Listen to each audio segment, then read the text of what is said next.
So let's look at a couple more example problems where we're looking at positive and negative intervals of polynomial functions. And remember from the introduction video that polynomials are continuous functions. So they don't have any breaks or jumps in the function.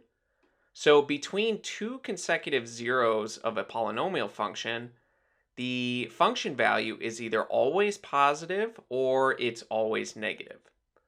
So let's draw a sketch of this function here by looking at the zeros of the function. So it looks like it's got 5 different zeros, and we're going to go through at -4, -2. It looks like it goes through at 1, at 3, and at 9 halves, which is really just 4.5. So maybe that's over here. And it's not drawn to scale, but we can get a rough idea of what this polynomial looks like. So again, these are the zeros. So the function is going to go through these points. And we need to determine on this interval from -2 to 9 halves what the sign of the function will have. And so in a later video, we'll learn whether the function will come up and then weave through the points in some way like that, or if it starts by coming down and then again weaving through these points.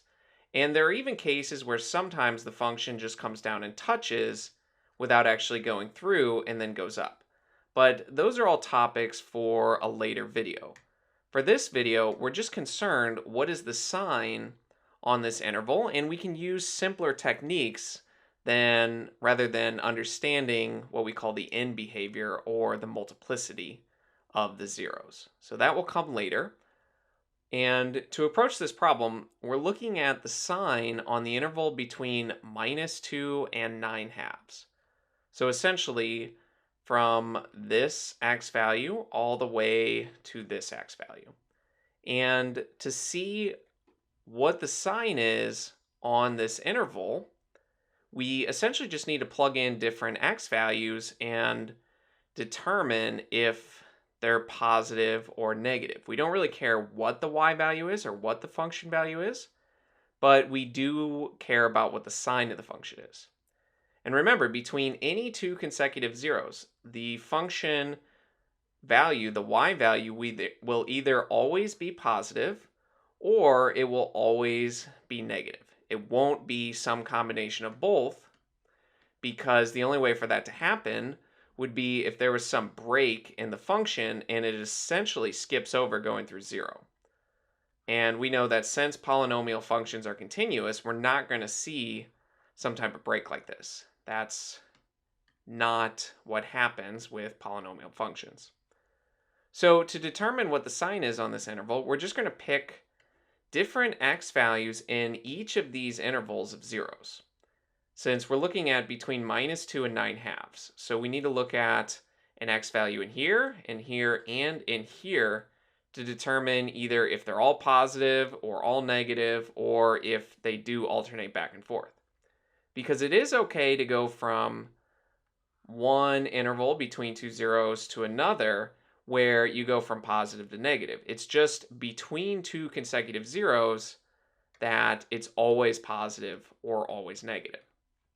So let's choose simple values. Let's plug in 0, since that's probably the easiest value on this interval. We can plug in 2 here and maybe 4 there.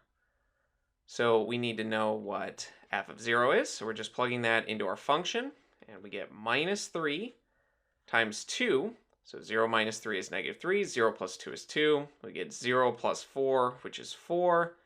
0 minus 1, which is -1. And we get 2 times 0 is 0, minus 9, which would be -9. And really, we're just concerned with the signs. So notice negative, positive, positive, negative, negative. So if we multiply two negatives together, that's positive. So these combine to make a positive number. And then 3 positives will combine to make another positive number. And then positive times negative is negative. So this entire answer is negative because we have 3 negative signs. If you have an odd number of negative signs multiplied together, or odd number of negative numbers multiplied together, the overall product is going to be negative. If you want, you can actually multiply these together and get a value. It'd be 8 times by 9, that's 72, and 72 times negative 3 would be minus 216. But the value is not important. What is important is that between minus 2 and 1, it's always going to be negative. So we know that now. And let's check between 1 and 3. We're going to plug in f of 2 now. So again, we really only care about the sign, but we'll find the actual numbers. So 2 minus 3, that's negative 1. 2 plus 2 is 4. 2 plus 4, that's 6. We have 2 minus 1, that's 1.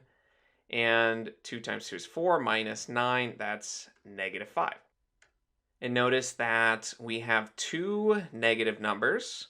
So we have an even amount of negatives, so they're going to cancel each other out, and then the rest of the numbers are positive. So this will be a positive number. So that means between 1 and 3, the function on that interval always has a positive y value. And lastly, we could check between 3 and 9/2, though really we don't need to, because at this point C is the correct answer.